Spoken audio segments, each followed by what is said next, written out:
الحمد للہ وحدہ والصلاة والسلام علی من لا نبی بعدہ اما بعد فاعوذ باللہ من الشیطان الرجیم بسم اللہ الرحمن الرحیم انا فتحنا لک فتحا مبینا لیغفر لک اللہ ما تقدم من ذنبک وما تأخر ویتم نعمته علیک ویہدیک صراطا مستقیما صدق اللہ العظیم رب اشرح لی صدری ویسر لی امری واحلل عقدۃ من لسانی یفقہوا قولی واجعل لی وزیرا من اہلی آمین یا رب العالمین۔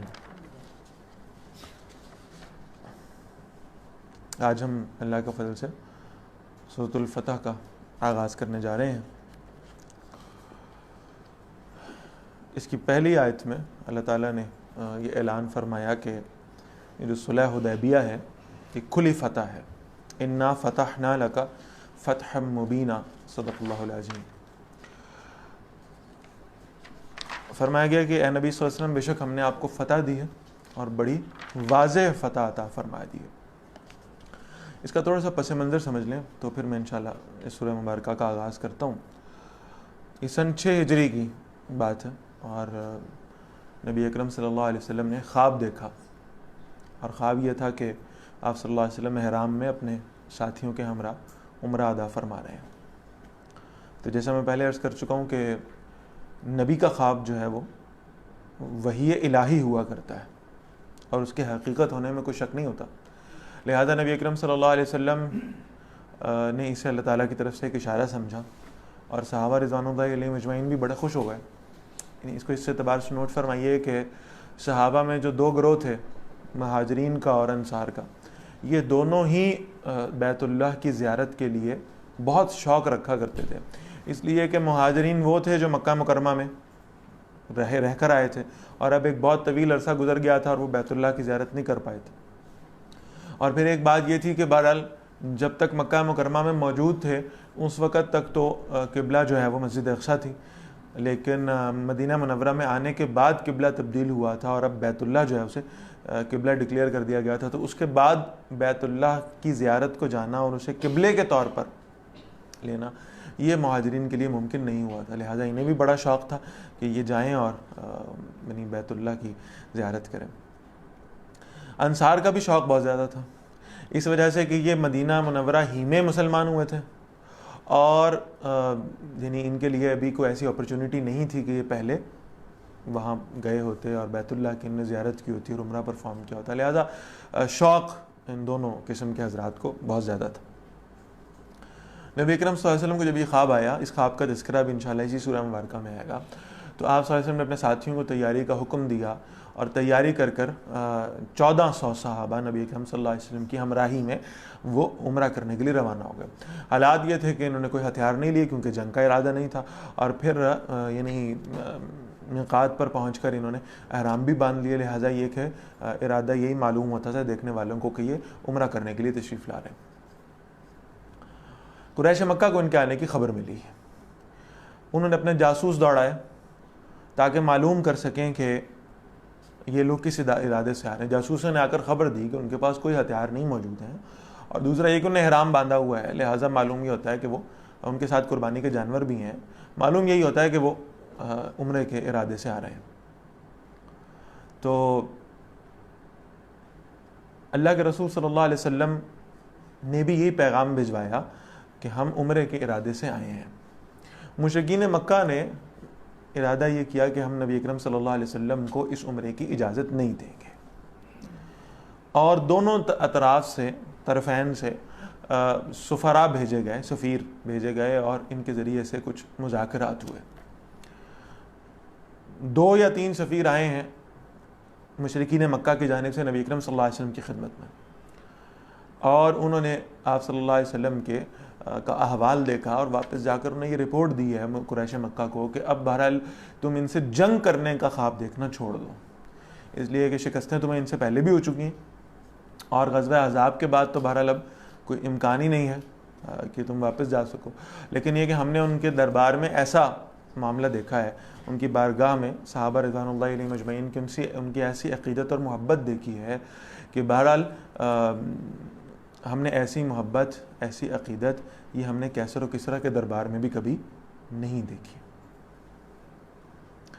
تو مشرکین مکہ نے حیران ہو کر پوچھا کہ آپ تو کیسر و کسریٰ کے دربار میں بھی سفیر رہے ہیں، یہاں آپ ایسا خاص کیا دیکھا ہے؟ تم نے جواب دیا کہ اللہ کے رسول صلی اللہ علیہ وسلم کے صحابہ آپ صلی اللہ علیہ وسلم سے اس قدر محبت رکھتے ہیں کہ آپ صلی اللہ علیہ وسلم جب وضو فرماتے ہیں تو آپ کے صحابہ اس وضو کے پانی کو زمین پر نہیں گرنے دیتے. آپ وضو فرمانے لگتے ہیں تو ساتھی پہلے تیار ہوتے ہیں اور ہاتھ نیچے رکھ دیتے ہیں، اور اس وضو کے پانی کو جو آپ صلی اللہ علیہ وسلم کے جسم اطہر سے مس ہو کر آتا ہے اس کو کوئی اپنے چہرے پر مل لیتا ہے اور کوئی اسے باعث برکت سمجھ کر نوش کر لیتا ہے. اور بہرحال یہ کہ اللہ کے رسول صلی اللہ علیہ وسلم سے اس قدر عقیدت ان لوگوں کو موجود ہے، لہٰذا تم یہ سوچنا بھی مت کہ اب تم ان سے جنگ کر سکو گے اور ان پر فتح پا سکو گے، ایسا ممکن ہی نہیں ہے. نبی اکرم صلی اللہ علیہ وسلم نے مذاکرات کے لیے سیدنا عثمان غنی رضی اللہ تعالیٰ عنہ کو بھیجا، اور حضرت عثمان غنی رضی اللہ تعالیٰ عنہ کے ساتھ کیا معاملہ ہوا اس کا بھی ذکر جو ہے وہ اسی سورہ مبارکہ میں انشاءاللہ آئے گا. اور اس ساری ایپیسوڈ کے بالکل آخر میں معاملہ یہ ہوا کہ مشرکین مکہ کے سفیر آئے اور انہوں نے نبی اکرم صلی اللہ علیہ وسلم سے معاہدہ فرما لیا. اس معاہدے کی شرائط کچھ اس قسم کی تھیں کہ معلوم یہ ہوتا تھا کہ مسلمانوں کی شکست ہے. بادی النظر میں یہ محسوس ہوتا تھا کہ مسلمانوں کو پریشرائز کر کے ان کے ساتھ یہ معاہدہ طے کیا گیا. لیکن بہرحال یعنی اس میں جو شکیں تھیں، مثال کے طور پر میں عرض کرتا ہوں کہ اس سال آپ کو عمرہ نہیں کرنے دیں گے، آپ یہیں سے واپس جائیں گے اور اگلے سال دوبارہ عمرہ کرنے کے لیے آئیں گے. اگلے سال آپ کو اجازت مل جائے گی، اس سال نہیں مل سکتی. ایک یہ شرط تھی. دوسری شرط یہ تھی کہ مشرکین مکہ سے کوئی آدمی بھاگ کر مسلمانوں کے پاس چلا جائے گا اور مسلمان ہو جائے گا تو یعنی نبی اکرم صلی اللہ علیہ وسلم اور مسلمان اس بات کو یقینی بنائیں گے کہ وہ اس شخص کو مکہ والوں کی جانب واپس لوٹا دیں. اس کے برعکس مسلمانوں کو کوئی آدمی اگر مکہ آ جاتا ہے تو اسے ہرگز لوٹایا نہیں جائے گا، اسے واپس نہیں کیا جائے گا. یہ بھی ایک بڑی عجیب شرط تھی. بہرحال اس کو تو لیٹر آن وہ اس شرط کا اللہ تعالیٰ نے یہ حال کیا کہ سیدنا ابو بصیر رضی اللہ تعالیٰ ایک صحابی تھے، وہ وہاں سے نکلے اور اسلام قبول کر لیا اور وہ مدینہ منورہ آ گئے. دو آدمی آئے، انہوں نے کہا جی آپ نے ہم سے معاہدہ کیا ہوا ہے، لہٰذا ابو بصیر کو ہمارے حوالے کر دیجیے. نبی اکرم صلی اللہ علیہ وسلم نے معاہدے کی پاسداری کرتے ہوئے ابو بصیر رضی اللہ تعالیٰ کو ان کے ساتھ واپس بھیج دیا. راستے میں حضرت ابو بصیر رضی اللہ تعالیٰ نے ان میں سے ایک آدمی کی تلوار پر قبضہ کیا اور ایک کو مار دیا اور دوسرا وہاں سے بھاگ گیا. اور حضرت ابو بصیر رضی اللہ تعالیٰ مدینہ منورہ سے باہر آ کر ایک ساحل پر جو ہے نا انہوں نے ڈیرا ڈال لیا اور وہاں رہنے لگے. اب جو بھی شخص، ابھی تو کہیں نہیں کہا جا سکتا تھا کہ یہ مدینہ منورہ میں رہ رہی ہیں، تو وہاں سے نکل گئے کہیں اور اپنے پرائیویٹلی انہوں نے اہتمام کر لیا رہنے کا، لہذا مسلمانوں پر اب کوئی پابندی نہیں ان کو واپس کرنے کی. اور اب یہ ہونے لگا کہ نبی اکرم صلی اللہ علیہ وسلم پر جو شخص بھی مکہ میں سے ایمان لاتا تھا اور مکہ سے نکلتا تھا وہ مدینہ منورہ جانے کی بجائے حضرت ابو بصیر رضی اللہ تعالیٰ کے پاس جا کر ٹھہر جاتا تھا. وہاں ایک نئی جماعت تیار ہو گئی اور جہاں وہاں سے جو بھی قریش کے قافلے نکلتے تھے تو یہ ان میں لوٹ مار بھی کرنا شروع کر دیتے تھے. تو قریش اتنے تنگ آ گئے کہ انہوں نے نبی اکرم صلی اللہ علیہ وسلم سے عرض کیا کہ اس معاہدے کی یہ والی جو شق ہے اس کو آپ کا لازم سمجھیں، آپ اپنے ساتھیوں کو مدینہ اپنے پاس بلا لیں. بہرحال یہ کہ ہمارے لیے ایک نئی مصیبت کھڑی ہو گئی.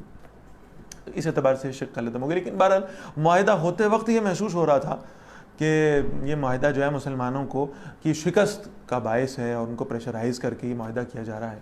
اور اس معاہدے کا یعنی اتنا زیادہ اس کو لیا گیا ہے بہرحال کہ جب یہ معاہدہ ہوا ہے تو حضرت عمر رضی اللہ تعالیٰ قریب کھڑے ہوئے تھے اور نبی اکرم صلی اللہ علیہ وسلم سے انہوں نے پوچھا ہے کہ اللہ کے نبی صلی اللہ علیہ وسلم کیا ہم حق پہ نہیں، کہ اللہ کی نصرت ہمارے ساتھ نہیں ہے، پھر ہم یہ معاہدہ کیوں کر رہے ہیں ان کے ساتھ؟ تو سیدھی سیدھی شکست ہے. لیکن یہاں یہ نوٹ فرما لیجئے گا کہ مکہ کے مشرکوں کو یعنی قریش کو مسلمانوں کے ساتھ جو معاہدہ یہ کرنا پڑا ہے تو اس کا سب سے بڑا تو ایک فائدہ ہوا ہے کہ انہوں نے مسلمانوں کو باقاعدہ ایک اینٹی کے طور پر تسلیم کیا ہے. آپ کسی کو کچھ سمجھتے ہی نہ ہوں تو اس سے کیا معاہدہ کریں گے؟ بیک ٹو 2000 اور 2001 آپ چلے جائیں اور یہ سوچیں کہ امریکی جو ہیں وہ افغانستان کے ساتھ معاہدہ کر لیں گے طالبان کے ساتھ، وہ تو انہیں کچھ سمجھتے ہی نہیں تھے، کوئی اینٹی نہیں سمجھتے تھے تو کیسے معاہدہ کریں گے. لیکن اب اتنی مار کھانے کے بعد آج انہوں نے طالبان کو ایک حقیقت تسلیم کیا اور پھر ان کے ساتھ ٹیبل پر بیٹھے اور پھر ان کے ساتھ معاہدہ کیا تو معلوم ہوا کہ انہوں نے تسلیم کیا ہے کہ یہ کوئی اینٹی موجود ہے. اسی طرح یہ جو بات تھی کہ آپ اس سال نہیں آئیں گے اگلے سال عمرہ کرنے آئیں گے، تو اس میں بھی قریش مکہ نے بہرحال ان سے بے وقوفی یہ ہوئی کہ انہوں نے ادیان عرب میں سے اسلام کو باقاعدہ ایک دین تسلیم کر لیا ہے کہ ان کا بھی حق ہے اور یہ بھی بیت اللہ میں آ سکتے ہیں اور یہ بھی طواف کعبہ کر سکتے ہیں اور یہ بھی اپنی عبادات وہاں پرفارم کر سکتے ہیں. لہٰذا یہ بھی اس اعتبار سے ایک مسلمانوں کی بڑی کامیابی تھی. لیکن مسلمانوں کے دلوں میں وہ ایک کسک تھی، ایک تڑپ تھی کہ یہ معاہدہ ہم نے کیوں کیا ہے اور ہمیں یہ نہیں کرنا چاہیے تھا شاید، یا اگر کیا ہے تو بہرحال یہ شکست ہوئی ہے ہمیں. اس پر پھر یہ آیات اتری ہیں. یعنی حضرت عمر رضی اللہ تعالیٰ کی جو بے چینی تھی کہ ہم نے یہ معاہدہ کیوں کیا، اس بے چینی کا پھر یہ جواب آیا ہے کہ سورۃ الفتح کی پہلی آیت یہاں پر اتری ہے، انا فتحنا لک فتحا مبینا. اے نبی صلی اللہ علیہ وسلم ہم نے آپ کو فتح دی ہے اور بڑی واضح فتح عطا فرما دی. جب یہ آیت پڑھی ہے نبی اکرم صلی اللہ علیہ وسلم نے تو پھر حضرت عمر رضی اللہ عنہ بڑے مطمئن ہوئے کہ اگر اللہ نے اسے فتح قرار دے دیا تو ہو سکتا ہے بعد نظر میں ہم یہ دیکھ رہے ہوں کہ یہ معاہدہ جو ہے ہمارے حق میں نہیں جا رہا، لیکن اللہ تعالیٰ نے چونکہ فرما دیا کہ فتح ہے تو پھر بہرحال اس کا نتیجہ فتح ہی ہوگی. لِيَغْفِرَ لَكَ اللَّهُ مَا تَقَدَّمَ مِن ذَنبِكَ وَمَا تَأَخَّرَ، تاکہ اللہ بخش دیں آپ کے لیے جو پہلے کوئی آپ سے کوتاہی ہوئی ہے، وَمَا تَأَخَّرَ اور جو بعد میں ہو، وَيُتِمَّ نِعْمَتَهُ عَلَيْكَ اور آپ پر اپنی نعمت کو پورا فرما دیں، وَيَهْدِيَكَ صِرَاطًا مُسْتَقِيمًا اور آپ کو سیدھے راستے پر چلائے رکھیں. آپ یہاں نوٹ فرمائیے گا وَيُتِمَّ نِعْمَتَهُ عَلَيْكَ کے الفاظ ہیں، آپ پر اپنی نعمت کا اتمام فرما دیں. ہم سورہ مائدہ میں وہ آیت پڑھائے ہیں جب فتح مکہ ہوا ہے اور جب پھر خطبہ حجۃ الوداع ہوا ہے، جب نبی اکرم صلی اللہ علیہ وسلم نے اللہ کے دین کو نافذ اور غالب کر دیا ہے، اس وقت پھر آیت مبارکہ اتری ہے الیوم اکملت لکم دینکم واتممت علیکم نعمتی ورضیت لکم الاسلام دینا.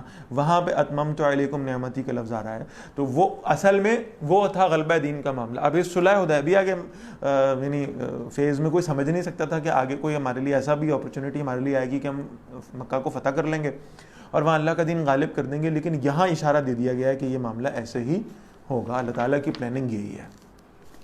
وَيَنصُرَكَ اللَّهُ نَصْرًا عَزِيزًا اور اللہ آپ کی زبردست مدد فرماتے ہیں. هُوَ الَّذِي أَنزَلَ السَّكِينَةَ فِي قُلُوبِ الْمُؤْمِنِينَ وہ اللہ ہے جس نے تسکین نازل فرمائی ہے ایمان والوں کے دلوں میں. لِيَزْدَادُوا إِيمَانًا مَعَ إِيمَانِهِمْ تاکہ وہ اپنے ایمان میں مزید ایمان کے ساتھ بڑھ جائیں. یعنی جو صبر و تحمل کا مظاہرہ کیا گیا ہے صحابہ رضوان اللہ علیہ مجمعین کی جانب سے تو یہ بڑا مثالی ہے اور اس پر اللہ تعالیٰ نے ان کی تحسین فرمائی ہے اور یہ فرمایا کہ یہ جو صبر و تحمل کی سعادت آپ کو میسر آئی اللہ تعالیٰ کی توفیق سے میسر آئی. اور جب آپ اس صلح کے ثمرات دیکھیں گے، اس کی برکات دیکھیں گے، جب آپ دین کو غالب ہوتا دیکھیں گے تو آپ کا ایمان مزید بڑھ جائے گا. وَلِلَّهِ جُنُودُ السَّمَاوَاتِ وَالْأَرْضِ اور آسمان اور زمین کے لشکر اللہ ہی کے ہیں. وَكَانَ اللَّهُ عَلِيمًا حَكِيمًا اور اللہ سب کچھ جاننے والا اور کمال حکمت والا ہے. لِيُدْخِلَ الْمُؤْمِنِينَ وَالْمُؤْمِنَاتِ جَنَّاتٍ تاکہ اللہ داخل فرما دے مومن مردوں اور مومن عورتوں کو ان باغات میں تجری من تحتها الانہار جن کے نیچے نہریں بہتی ہیں، خالدین فیہا وہ ہمیشہ ان میں رہنے والے ہیں. وَيُكَفِّرْ عَنْهُمْ سَيِّئَاتِهِمْ اور اللہ ان سے ان کی برائیاں دور فرما دیں. وَكَانَ ذَلِكَ عِندَ اللَّهِ فَوْزًا عَظِيمًا اور اللہ کے نزدیک بہت شاندار کامیابی ہے. وَيُعَذِّبَ الْمُنَافِقِينَ وَالْمُنَافِقَاتِ تاکہ اللہ عذاب دے منافق مردوں کو اور منافق عورتوں کو. وَالْمُشْرِكِينَ وَالْمُشْرِكَاتِ اور مشرک مردوں اور مشرک عورتوں کو. الظَّانِّينَ بِاللَّهِ ظَنَّ السَّوْءِ جو گمان کرنے والے اللہ کے بارے میں بڑے برے گمان کرتے ہیں. عَلَيْهِمْ دَائِرَةُ السَّوْءِ ان پر بڑی بری گردش ہے. وَغَضِبَ اللَّهُ عَلَيْهِمْ اللہ ان پر غضبناک ہوا. وَلَعَنَهُمْ اور اللہ نے ان پر لعنت کی. وَأَعَدَّ لَهُمْ جَهَنَّمَ اللہ نے ان کے لیے جہنم تیار کر دی. وَسَاءَتْ مَصِيرًا اور وہ لوٹنے کے لیے بڑی بری جگہ ہے. وَلِلَّهِ جُنُودُ السَّمَاوَاتِ وَالْأَرْضِ اور آسمان اور زمین کے تمام لشکر اللہ ہی کے لیے ہیں. وَكَانَ اللَّهُ عَزِيزًا حَكِيمًا اور اللہ زبردست اور کمال حکمت والا ہے. یعنی یہ آسمان و زمین کے لشکر کا ذکر یہاں کیوں کیا گیا؟ اللہ چاہتے تو جہاں 313 کو اللہ تعالیٰ نے اتنا بڑا غلبہ عطا فرمایا تھا میدان بدر میں، وہیں اللہ تعالیٰ ان 1400 کے لیے بھی اپنے لشکر نازل فرما دیتے اور وہ لشکر جا کر ان کی مدد فرماتے اور ان کو غالب کر دیتے. یہ اللہ کے لیے کوئی مشکل نہیں تھا، لیکن اللہ کی پلاننگ ایسے ہی تھی کہ یہ صلح ہوگی اور صلح حدیبیہ کے بعد پھر ایک بڑا وقت ملا ہے مسلمانوں کو تیاری کرنے کا فتح مکہ کے لیے. اور یعنی اس وقت تک پھر کوئی میجر ایسی کوئی جنگ نہیں ہوئی جس کے لیے قریش مکہ کے ساتھ کہ جس کے اندر مسلمان انوالو ہوں. تو اس اعتبار سے بہرحال اللہ تعالیٰ کی پلاننگ بڑی بہترین رہی. اِنَّا أَرْسَلْنَاكَ شَاهِدًا وَمُبَشِّرًا وَنَذِيرًا نبی صلی اللہ علیہ وسلم بے شک ہم نے آپ کو بھیجا ہے گواہی دینے والا بنا کر وہ مبشر اور بشارت دینے والا، و نذیر اور خبردار کرنے والا، لتؤمنوا باللہ و رسولہ، تاکہ تم ایمان لاؤ اور اللہ اور اللہ کے رسول پر صلی اللہ علیہ وسلم، وتعذروہ اور مدد کرو اللہ کے رسول کی صلی اللہ علیہ وسلم، کس کام میں؟ اللہ کے دین کو غالب کرنے میں، وتوقروہ اور تعظیم کرو ان کی، وتصبحوہ بکرۃ و اصیلا اور تسبیح کرو اللہ کی صبح اور شام میں بھی۔ یعنی نبی صلی اللہ علیہ وسلم کی عزت کرنے اور نبی اکرم صلی اللہ علیہ وسلم کی نصرت کرنے کا معاملہ یہ ہے کہ آپ صلی اللہ علیہ وسلم کی لائی ہوئی شریعت کو غالب اور نافذ کرنے کی کوشش کی جائے، اپنی صلاحیتیں، اپنا مال، اپنی جان انسان جو ہے اس کام کے لیے لگا دے۔ ان الذین یبایعونک انما یبایعون اللہ۔ اب یہاں معاملہ یہ ہوا، دو باتیں سمجھ لیجیے گا۔ پہلی بات، اس آیت کا شان نزول کیا ہے؟ حضرت عثمان رضی اللہ تعالیٰ عنہ کو اللہ کے نبی صلی اللہ علیہ وسلم نے اپنا سفیر بنا کر بھیجا ہے، اور سفراء کی بڑی عزت کی جاتی تھی اس معاشرے میں۔ آج بھی آپ جانتے ہیں سفارتی استثناء ہوتے ہیں، سفیروں کے اپنے پروٹوکول ہوتے ہیں، اور بہرحال ان کی عزت کی جاتی ہے۔ نبی اکرم صلی اللہ علیہ وسلم نے سیدنا عثمان غنی رضی اللہ تعالیٰ عنہ کو اپنا سفیر بنا کر مکہ والوں کی جانب بھیجا ہے۔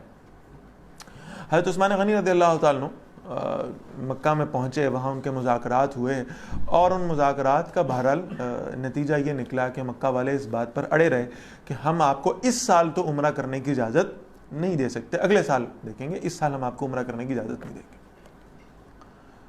تو مذاکرات ناکام ہو گئے اور ان کا کوئی نتیجہ نہیں نکل پایا۔ حضرت عثمان غنی رضی اللہ تعالیٰ عنہ جب وہاں سے روانہ ہونے لگے ہیں تو اس وقت مشرکین مکہ نے یہ آفر کی ہے حضرت عثمان کو رضی اللہ تعالیٰ عنہ کہ آپ اگر چاہیں، نبی اکرم صلی اللہ علیہ وسلم تو ابھی نہیں آئے، تشریف لائے، اور آپ صلی اللہ علیہ وسلم جو ہیں وہ تو اپنے ساتھیوں کے ساتھ وہیں موجود ہیں حدیبیہ کے مقام پر، لہٰذا اگر آپ بہتر یہ سمجھیں تو آپ تو آئے ہوئے مکہ کے اندر موجود ہیں، ان کو تو آنے کی اجازت نہیں ہے، اور بیت اللہ آپ کی نگاہوں کے سامنے، آپ چاہیں تو طواف فرما لیجیے اور آپ چاہیں تو عمرہ ادا کر لیجیے، آپ نے احرام بھی باندھا ہوا ہے اور آپ آ بھی گئے ہیں بیت اللہ آپ کے سامنے۔ میں عرض کر چکا ہوں آپ سے کہ مہاجرین اور انصار دونوں قسم کے صحابہ کو بہت شوق تھا بیت اللہ کی زیارت اور طواف کرنے کا، ارادہ کر کے آئے تھے عمرہ کرنے کا۔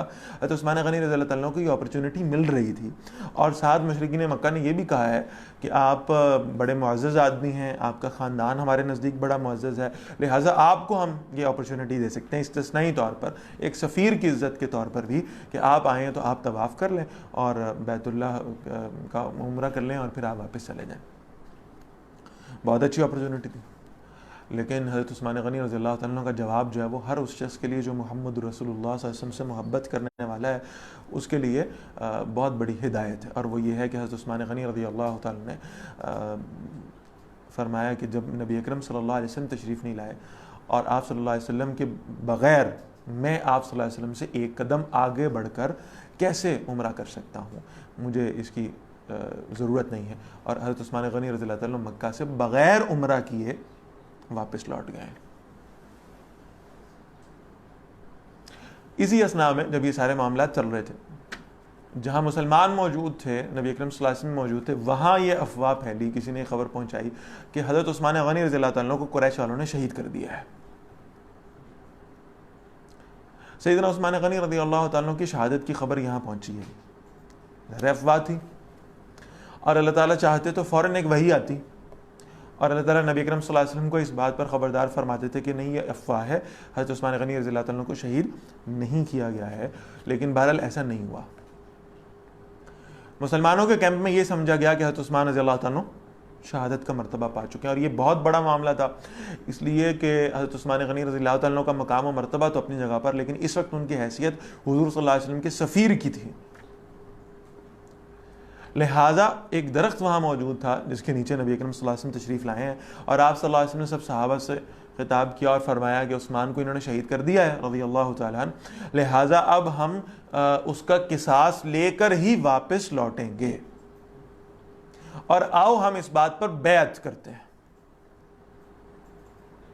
اور یہ بیعت علی الموت ہوئی ہے، نوٹ فرمائیے گا، یعنی یا تو ہم قصاص لے لیں گے اور یا پھر ہم شہید ہو جائیں گے، ہم اپنی جانیں دے دیں گے۔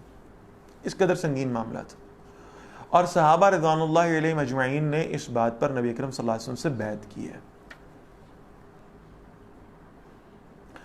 پھر یہاں نوٹ فرمائیں، یہ بیعت صرف حضرت عثمان غنی رضی اللہ تعالیٰ عنہ کا قصاص لینے کی بیعت تھی. ادروائز بیعت عقبہ اولیٰ سے لے کر، یعنی یہ تو میں اس کو اس انداز سے کہوں کہ مکہ مکرمہ میں جو لوگ ایمان لا رہے تھے مکی زندگی میں، وہ تو قولوا لا الہ الا اللہ تفلحوا والی بات تھی کہ ان کا تو لا الہ الا اللہ پڑھ دینا ہی ان کی بیعت تھی.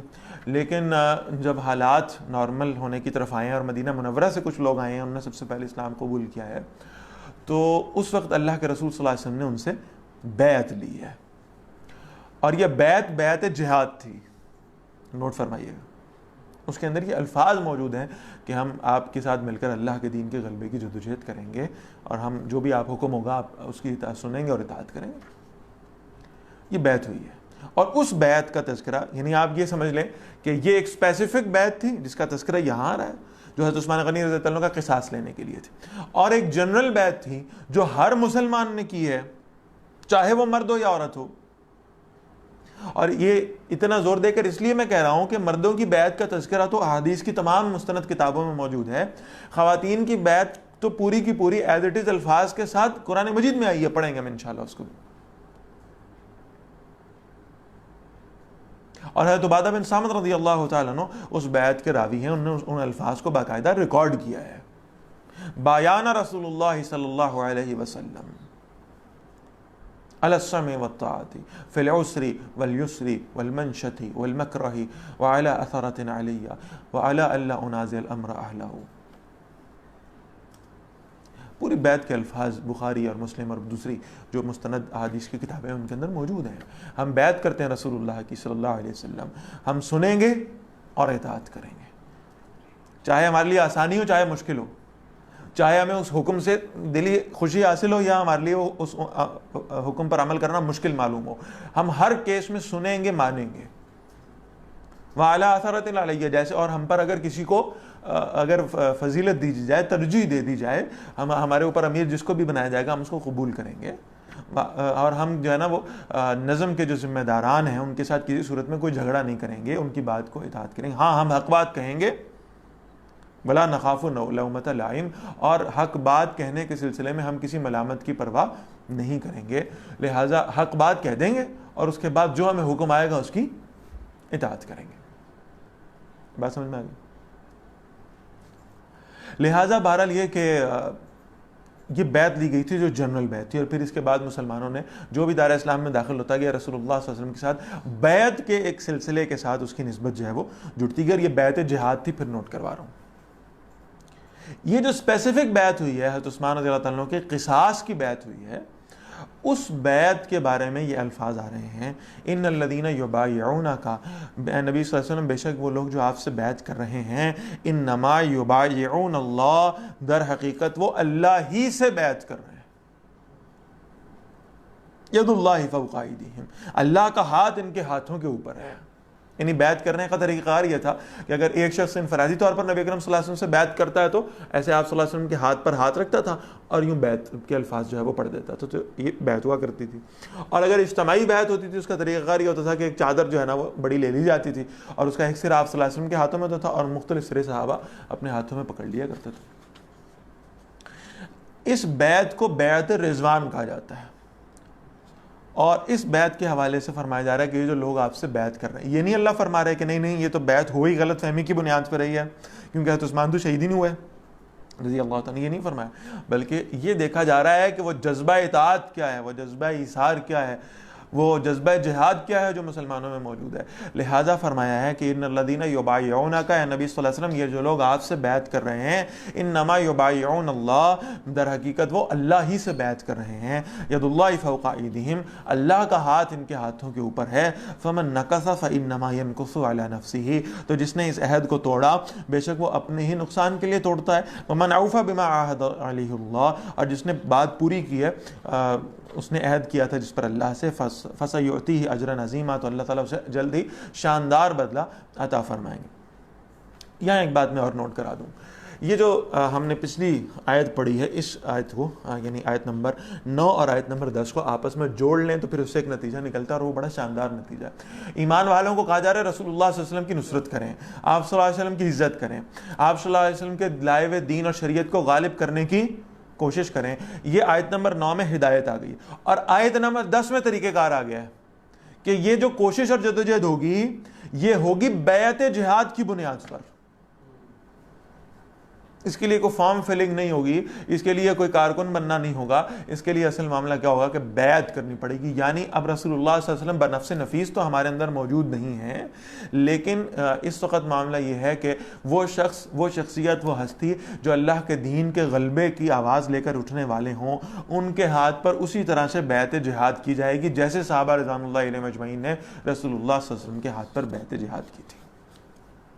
یہ اس کا طریقہ کار ہوگا. فرمایا سیقول لک المخلفون من الاعراب, اے نبی صلی اللہ علیہ وسلم ان قریب یہ جو پیچھے چھوڑ دیے گئے دیہاتی بدو یہ کہیں گے, شغلتنا اموالنا و اہلونا, ہمیں ہمارے مال اور ہمارے گھر والوں نے مشغول کر رکھا تھا. فاستغفر لنا, ہمارے لیے بخشش مانگیے, ہمارے لیے اللہ تعالیٰ سے استغفار کیجئے. یقولون بالسنتہم ما لیس فی قلوبہم, یہ اپنی زبانوں سے وہ کہتے ہیں جو ان کی دلوں میں نہیں ہے. قل فمن یملک لکم من اللہ شیئا, فرمائیے کون تمہارے لیے اللہ کے سامنے کوئی بھی اختیار رکھتا ہے. ان اراد بکم ضرا, اگر وہ تمہارے بارے میں کوئی نقصان چاہے, او اراد بکم نفعا, یا تمہارے بارے میں کوئی فائدہ چاہے. بل کان اللہ بما تعملون خبیرا, بلکہ جو کچھ تم کر رہے ہو اللہ تعالیٰ اس سے خوب باخبر ہے. بل ظننتم, بلکہ تم نے یہ گمان کیا, ان لن ينقلب الرسول والمؤمنون, کہ ہرگز رسول اللہ صلی اللہ علیہ وسلم اور ایمان والے واپس نہیں آئیں گے, الی اہلیہم ابدا, اپنے گھر والوں کی طرف کبھی بھی. اب یہ بدو کہہ تو یہ رہے ہیں کہ ہم تو اس لیے نہیں رہ سکے کہ بھئی ہمیں کچھ کام تھا, ہم مصروف تھے, اپنے مال اور ہمارے گھر والوں نے ہمیں جو ہے نا وہ مشغول کر رکھا تھا, اس لیے ہم پہنچ نہیں پائے. لیکن اصل بات یہ نہیں, اصل بات یہ ہے کہ انہیں امید ہی نہیں تھی کہ رسول اللہ صلی اللہ علیہ وسلم ان کے ساتھی زندہ بچ کر واپس لوٹ بھی سکیں گے. فرمایا وَزُيِّنَ ذَلِكَ فِي قُلُوبِكُمْ, اور یہ گمان تمہارے دلوں میں بڑا خوشنما بنا دیا گیا تھا. وَظَنَنْتُمْ ظَنَّ السَّوْءِ, اور تم نے گمان کیا بڑا ہی برا گمان. وَكُنْتُمْ قَوْمًا بُورًا, اور تم تباہ ہونے والے لوگ تھے. وَمَن لَّمْ يُؤْمِن بِاللَّهِ وَرَسُولِهِ, اور جو ایمان نہ لائے اللہ اور اللہ کے رسول پر صلی اللہ علیہ وسلم. فَإِنَّا أَعْتَدْنَا لِلْكَافِرِينَ سَعِيرًا, بے شک ہم نے کافروں کے لیے بھڑکتی ہوئی آگ تیار کر رکھی ہے. وَلِلَّهِ مُلْكُ السَّمَاوَاتِ وَالْأَرْضِ, اور آسمانوں اور زمین کی بادشاہی اللہ ہی کی ہے. يَغْفِرُ لِمَن يَشَاءُ وَيُعَذِّبُ مَن يَشَاءُ, وہ جسے چاہتا ہے بخش دیتا ہے اور جسے چاہتا ہے عذاب دیتا ہے. وَكَانَ اللَّهُ غَفُورًا رَحِيمًا, اور اللہ بہت بخشنے والا اور ہمیشہ رحم فرمانے والا ہے. سَيَقُولُ الْمُخَلَّفُونَ, ان قریب کہیں گے پیچھے چھوڑ دیے جانے والے, إِذَا انطَلَقْتُمْ إِلَىٰ مَغَانِمَ لِتَأْخُذُوهَا, جب تم غنیمتوں کی طرف چلو گے کہ انہیں حاصل کر لو. ذرونا نتبعکم, اجازت دو کہ ہم بھی یا تمہارے پیچھے آ جائیں. یعنی اب معلوم ہو گیا کہ فتح ہو گئی, اب معلوم ہو گیا کہ مال غنیمت حاصل ہونے والا ہے, اب کہہ رہے ہیں ہم بھی تمہارے پیچھے چلتے ہیں. یریدون ان یبدلوا کلام اللہ, وہ چاہتے ہیں کہ اللہ کا کلام تبدیل کر دیں. قل لن تتبعونا, اے نبی صلی اللہ علیہ وسلم بتا دیجئے تم ہرگز ہمارے پیچھے نہیں آ سکتے. کذالکم قال اللہ من قبل, اسی طرح سے اللہ نے پہلے فرما دیا ہے. فسیقولون بل تحسدوننا, پھر وہ کہیں گے کہ تم ہم سے حسد کرتے ہو. بل کانوا لا یفقهون الا قلیلا, وہ نہیں سمجھتے مگر بہت کم. یعنی اصل بات یہ ہے کہ وہ خیبر غزوہ خیبر میں جانے کی بات ہے, تو اس میں جب مسلمانوں کی فتح کے امکانات ہیں تو یہ لوگ ان خواہش کر رہے ہیں کہ ہم بھی جائیں اور ہم بھی مال غنیمت سمیٹ لیں. تو انہیں کہا جا رہا ہے کہ نہیں, اصل مسئلہ مال غنیمت کا نہیں ہے, اصل مسئلہ تو اس جذبہ جہاد کا ہے جو تمہارے دلوں میں مفقود ہے, جو موجود نہیں. کل للمخلفین من الاعراب, نبی صلی اللہ علیہ وسلم جو پیچھے چھوڑ دیے گئے دیہاتی ان سے ذرا فرمائیے. ستدعون الی قوم اولی باس شدید, ان قریب تم ایک سخت لڑنے والی قوم کی طرف بلائے جاؤ گے. تو قاتلونہم او یسلمون, تم ان سے لڑو گے یا وہ مسلمان ہو جائیں گے. یعنی اب جو تم کہہ رہے ہو کہ نہیں ہم ذرا مصروف ہو گئے تھے, ہمارے کچھ معاملات تھے, ہماری کوئی مصروفیت تھی, ہم آ نہیں سکے تھے, لہٰذا جو ہے نا وہ ہمیں مال غنیمت عطا فرمائے. تو اللہ تعالیٰ کہہ رہے ہیں ان سے بول دیجئے کہ ایک اور اپرچونٹی آ رہی ہے اللہ کے راستے میں جہاد کی. اگر تم اتنے ہی سنسیئر ہو, اتنے ہی مخلص ہو, تو بہرحال یہ کہ اس زبردست جنگجو قوم کے ساتھ لڑنے کے لیے تیار ہو جاؤ. فَإِن تُطِيعُوا يُؤْتِكُمُ اللَّهُ أَجْرًا حَسَنًا, پھر اگر تم اطاعت کرو گے تو اللہ تمہیں اچھا بدلہ دے گا. وَإِن تَتَوَلَّوْا كَمَا تَوَلَّيْتُم مِّن قَبْلُ, اور اگر تم رخ پھیر لو گے جیسے تم نے اس سے پہلے رخ پھیر لیا تھا, يُعَذِّبْكُمْ عَذَابًا عَلِيمًا, تو وہ تمہیں عذاب دے گا اور بڑا دردناک عذاب دے گا. لیس علی الاعمى حرج، اندھے پر کوئی حرج نہیں ہے، ولا علی الاعرج حرج، اور لنگڑے پر کوئی حرج نہیں ہے، ولا علی المریض حرج، اور نہ ہی بیمار پر کوئی حرج ہے، ومن یطع اللہ ورسولہ، اور جس نے اللہ اور اس کے رسول صلی اللہ علیہ وسلم کی اطاعت کی، یدخلہ جنات تجری من تحتها الانہار، اللہ داخل کریں گے اسے ایسے باغات میں جن کے نیچے سے نہریں بہتی ہیں، ومن یتولی، اور جس نے رخ پھیر لیا، یعذبہ، وہ اسے عذاب دے گا، عذابا علیما، بہت دردناک عذاب اللہ اس کو عطا فرمائے گا۔ اب یہ بہت خوبصورت آیت آ رہی ہے، اور یہ ان صحابہ کے بارے میں جو اس بیعت رضوان میں پارٹیسپیٹ کرنے والے تھے، یعنی رسول اللہ صلی اللہ علیہ وسلم سے بیعت لینے والے تھے۔ فرمایا لقد رضی اللہ عن المؤمنین اذ یبایعونک تحت الشجرہ، یقیناً اللہ تعالیٰ ان ایمان والوں سے راضی ہو گیا جو اے نبی صلی اللہ علیہ وسلم آپ سے درخت کے نیچے بیعت کر رہے تھے، بیعت رضوان میں پارٹیسپیٹ کرنے والے لوگ۔ فعلم ما فی قلوبہم، اللہ نے جان لیا جو ان کے دلوں میں تھا۔ فانزل السکینۃ علیہم، پھر اللہ نے اپنی تسکین ان پر نازل فرمائی، واثابہم فتحا قریبا، اور انہیں بدلے میں بڑی قریبی فتح نصیب فرما دی۔ یعنی یہ بیعت ہو رہی ہے اور ان آیات کا ظہور ہو گیا، اللہ تعالیٰ نے فرما دیا کہ اللہ راضی ہو گئے ان سب لوگوں سے جو بیعت رضوان میں شامل ہونے والے ہیں۔ اور اس کے بعد پھر یہ خبر آئی ہے کہ حضرت عثمان غنی رضی اللہ تعالیٰ عنہ کو شہید نہیں کیا گیا، وہ زندہ ہیں۔ تو یہاں نوٹ فرمائیے گا کہ اللہ کے رسول صلی اللہ علیہ وسلم کو معلوم ہو گیا کہ اللہ نے یہ بیعت کرنے والوں کے لیے اتنی بڑی خوشخبری سنا دی ہے، تو آپ صلی اللہ علیہ وسلم نے اپنا دوسرا ہاتھ رکھا اور فرمایا کہ لوگوں، میں یہ نہیں چاہتا کہ عثمان زندہ ہوں رضی اللہ تعالیٰ عنہ، اور اس دھرتی کے اوپر، اس زمین کے سینے پر موجود ہوں، اور اس بیعت کی جو ثمرات و برکات ہیں ان سے محروم رہ جائیں، لہذا تم گواہ ہو جاؤ یہ میرا ہاتھ نہیں ہے، یہ عثمان کا ہاتھ ہے، اور میں اپنے ہاتھ کو ان کے ہاتھ کا قائم مقام بنا کر انہیں بھی اس بیعت میں شریک کرتا ہوں رضی اللہ تعالیٰ عنہ۔